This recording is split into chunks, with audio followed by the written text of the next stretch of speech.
खूप खूप स्वागत आहे। आज आपण साध्या सोप्या पद्धतीने बटाट्याची पिवळी भाजी कशी बनवायची ती पाहणार आहे।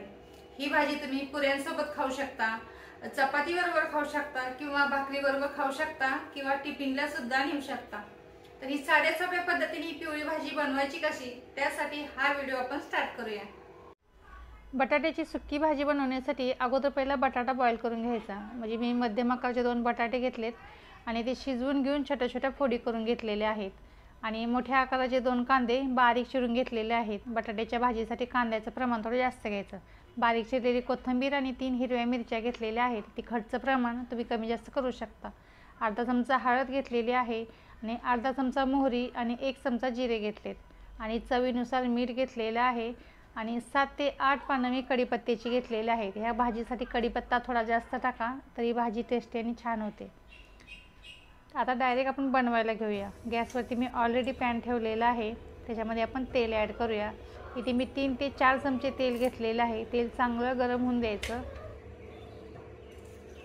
तेल गरम झालं की नाही पाहण्यासाठी थोडेसे 1-2 जिरे टाकून पाहायचं। तर तेल गरम झालेलं आहे। आता जिरे आणि मोहरी पहिले तेलामध्ये टाकून छान ते तडतडून द्यायची, छान फुलू द्यायची आणि कढीपत्त्याची पानं सुद्धा तेलामध्ये टाकायची, म्हणजे छान अशी फोडणी बसते बटाट्याच्या भाजीला। त्यानंतर आपण हिरवी मिरची जी घेतलेली आहे, मी ते 3 हिरव्या मिरच्या घेतलेत। तिखटचं प्रमाण तुम्ही कमी जास्त करू शकता। ह्या तिखटवाल्या मिरच्या आहेत।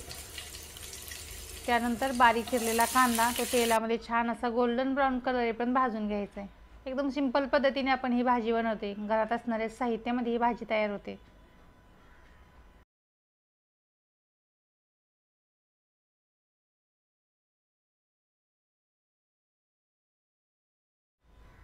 कांद्याचा कलर गोल्डन ब्राऊन होत नाही तो पण आपल्याला परतत राहायचं आहे। कांद्याचा कलर सुद्धा आता चेंज झालेला आहे।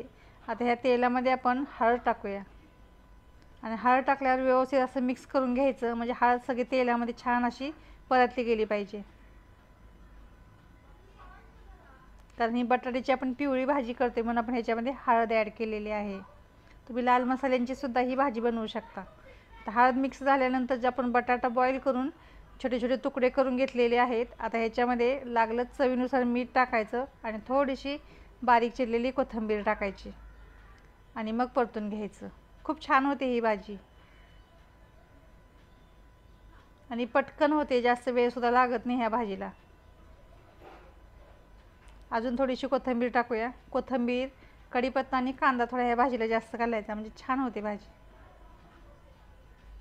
तर व्यवस्थित मिक्स करून घ्यायचं। 4 ते 5 मिनटं परतले की ही भाजी आपली तयार झाली। बटाट्याची भाजी आपली तयार झालेली आहे। ही भाजी तुम्ही पुरीसोबत किंवा चपाती बरोबर खाऊ शकता, टिफिनलाही नेऊ शकता। वा किती सुंदर झालेली आहे। आणि हा व्हिडिओ माझा लास्टपर्यंत पाहिला त्याबद्दल मनापासून धन्यवाद। आजची आपली साध्या सोप्या पद्धतीने बनवलेली बटाट्याची पिवळी भाजी तुम्हाला कशी वाटली? जर आवडली तर लाईक करा, शेअर करा आणि चॅनलला जर नवीन असाल आणि सबस्क्राईब केलं नसेल तर सबस्क्राईब करा। बाजूला बेल आयकॉन आहे त्याच्यावर सुद्धा क्लिक करा। आपण असंच पुन्हा भेटूया अशाच एखाद्या सिंपल रेसिपी सोबत। तोपर्यंत गुड बाय।